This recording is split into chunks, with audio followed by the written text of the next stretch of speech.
Is there anything better than wedding cake? Yes, when you can make a very simple from-scratch cake that tastes just like wedding cake. Hello friends, this is Heather the Fed Up Foodie, and this lemon sheet cake tastes luxurious and is wonderful for all kinds of get-togethers or just because. A sheet cake is simply a single layer cake that is baked most often in a 9x13 pan. To begin, grease the pan using a paper towel and evenly coat the interior surfaces with butter. Next, add the flour and then tilt and rotate the pan to distribute the flour evenly across the greased surface.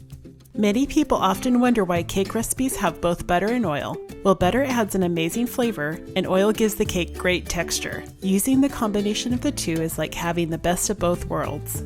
Okay, so I realize this portion of the video is incredibly boring to watch. However, for anyone new to baking, it is helpful to see the steps and also how the batter changes texture as you proceed.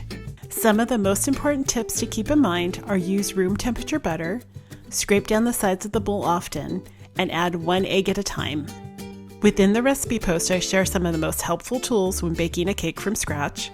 You will find the stainless steel roasting pan, bowl scrapers, and microplane that does a beautiful job of zesting the lemons while leaving the bitter pith behind.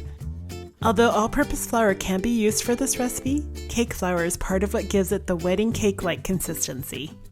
At this stage, it's important to add the flour mixture in increments along with the Greek yogurt. This approach ensures that both the dry and wet ingredients are evenly distributed throughout the batter, leading to a balanced texture. Another reason why adding the flour in increments is so important is because of the gluten in the flour. Gluten is a protein that develops when it comes in contact with the liquid ingredients. If the flour was added all at once, it would overdevelop the gluten, resulting in a dense and tough cake. Once your batter is done, spoon into the prepared pan and then spread evenly with the bowl scraper. One of the tricks to creating a cake that has a smooth surface is to remove the air bubbles by gently tapping the filled cake pan on the counter a few times. To make the lemon cream cheese frosting, start by sifting the powdered sugar, especially if it's been sitting in your cupboard for a while. This will remove any clumps, making for a smoother frosting. The beauty of this particular cream cheese frosting is that it has a gorgeous velvety texture and is not overly sweet. This is because only 1 cup of powdered sugar is used. Also, the secret to the silky consistency is that the frosting is half cream cheese and half whipping cream. Once your cream cheese is creamed with the lemon and the sugar, add in the heavy whipping cream and beat until stiff peaks form.